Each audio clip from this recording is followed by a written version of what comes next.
কারণে কৃষি কার্ডের আবির্ভাব হয়েছে। মাননীয় সদস্য, আপনি প্রশ্ন করুন দয়া করে, নট স্টেটমেন্ট। জি মাননীয়, এই কৃষকের অর্থনীতি শক্তিশালী হইলে, কৃষকের মেরুদণ্ড শক্তিশালী হইলে আর দেশের মেরুদণ্ড শক্তিশালী হবে। আমি ৭২ ভাগ মানুষের স্বার্থ নিয়ে কথা বলতেছি মাননীয় স্পিকার। মাননীয় স্পিকার, যে মুহূর্তে দাঁড়িয়ে আমি আজকে প্রশ্ন করছি সেই মুহূর্তে আমার এলাকার কৃষক সমাজ দিশেহারা। একদিকে ডিজেল সংকট, পেট্রোল সংকট সহ সব মিলে এবং পাশাপাশি দ্রব্যমূল্যের চরম ঊর্ধ্বগতি। এমতো অবস্থায় মাননীয় মন্ত্রীর কাছে আমার জানার বিষয় সম্পূরক প্রশ্ন হলো যে আমার এলাকার কৃষক সমাজ দেশের চাহিদা বোঝে না, দেশের জন্য কতটুকু কি প্রয়োজন সেটি তাদের জানা নেই। এজন্য ব্যাপক ভিত্তিক যেটাতে লাভ বেশি সেটাতে তারা ব্যাপক ভিত্তিক এগিয়ে যায়। ফলে দেখা যায় ব্যাপক ভিত্তিক আলু আবাদ হয়। আবার এখন ভুট্টার মৌসুমে এত বেশি ভুট্টা উৎপাদন হচ্ছে যে তারা তো দেশের চাহিদা বোঝে না। এমতো অবস্থায় প্রতিটি শস্যের দেশের চাহিদা কত এবং আমাদের উৎপাদন ক্ষমতা কত? আমার এলাকায় এমন কোনো ফসল নাই যেটা উৎপাদন। মাননীয় সদস্য, আপনি প্রশ্ন করুন দয়া করে, নট স্টেটমেন্ট। জি মাননীয় স্পিকার, আপনাকে ধন্যবাদ। আমার জিজ্ঞাসা হলো সেটা হচ্ছে যে এলাকার যে সমস্ত চাষের জমি আছে উর্বরতার দিকে লক্ষ্য রেখে কোন জমিতে কোন ফসল অধিক পরিমাণে উৎপাদন হবে সেই সমস্ত বিষয়ে ব্লক তৈরি করে কৃষকদেরকে এই সমস্ত ফসল উৎপাদনের জন্য সরকারের পক্ষ থেকে কোনো উদ্যোগ গ্রহণ করা হবে কিনা? মাননীয় স্পিকার, আপনাকে ধন্যবাদ। ধন্যবাদ মাননীয় সদস্য। মাননীয় মন্ত্রী।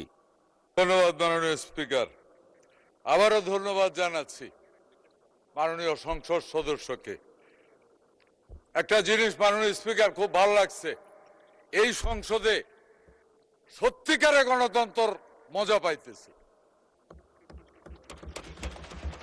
দেশে ৭৫ ভাগ মানুষ কৃষির সাথে নির্ভর। এখানে যত সংসদ সদস্য আছেন যারা ভোট দিয়ে জনগণ নির্বাচিত করেছে এর ভিতরে ৭৫ ভাগ মানুষ কৃষির সাথে জড়িত। সুতরাং সংসদ সদস্যরা বাধ্য কৃষকের নিয়ে কথা বলার জন্য। এটাই গণতন্ত্রের মজা, এটাই জনগণের ভোটে নির্বাচিত এমপিদের মজা, এটাই সম্মান। মাননীয় স্পিকার একেবারে সঠিক কথা বলেছেন, উনি একেবারে সঠিক কথা বলেছেন।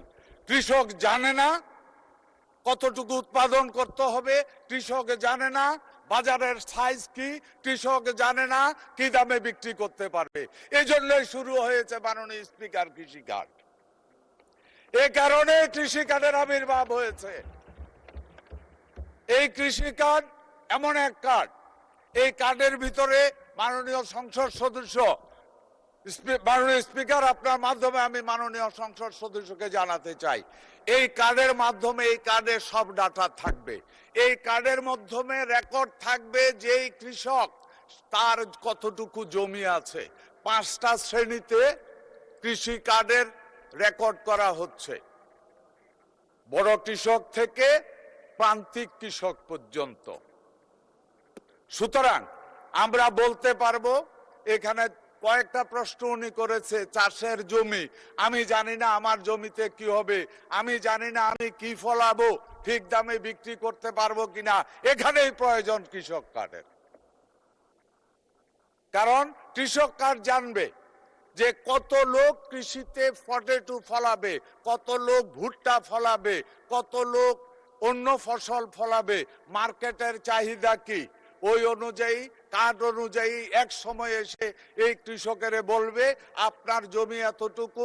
প্রত্যেকটা ব্লক ওয়াইজ আমাদের কৃষি অফিসার আছে, ওই কৃষি অফিসার বলবে আপনি তো ভুট্টা ফলাবেন, এতটুকু ফলান। সারা বাংলাদেশে ভুট্টার চাহিদা এত লক্ষ হেক্টর চাষ হয়ে গেছে, আর আপনার ইয়ার জন্য এত হেক্টর বাকি আছে, এটা আপনি উৎপাদন করলে। মাননীয় মন্ত্রী সংক্ষিপ্ত করুন, অনেক বড় হয়ে যাচ্ছে। মাননীয় স্পিকার ৭৫ ভাগ মানুষের স্বার্থ নিয়ে কথা বলছে উনি, আমি ৭২ ভাগ মানুষের স্বার্থ নিয়ে কথা বলতেছি। মাননীয় স্পিকার এই সংসদে চালাইতে বহুত টাকা খরচ, কিন্তু মেজরিটি লোক ওই 75 মাননীয় স্পিকার। একটু সময় দেন, দেশের উপকার হইতেছে, কৃষকের উপকার হচ্ছে। এই কৃষকের অর্থনীতি শক্তিশালী হইলে, কৃষকের মেরুদণ্ড শক্তিশালী হইলে দেশের মেরুদণ্ড শক্তিশালী হবে মাননীয় স্পিকার। ধন্যবাদ মাননীয় স্পিকার। বক্তব্য যেটা আসছে সেটা হলো এই, হ্যাঁ এটার জন্য কৃষিকাজ আগামী দিনে যা হবে, কৃষক কি উৎপাদন করবে, কাদের মাধ্যমে তা কন্ট্রোল হবে, কৃষক যা উৎপাদন করবে তার বিক্রির নিশ্চয়তা থাকবে। সুতরাং কৃষক ন্যায্য মূল্য পাবে, উৎপাদন নিয়ে টেনশন করার কিছু প্রয়োজন হবে না। ধন্যবাদ মাননীয় স্পিকার। আপনার মাধ্যমে ধন্যবাদ জানাচ্ছি মাননীয় সংসদ সদস্যকে।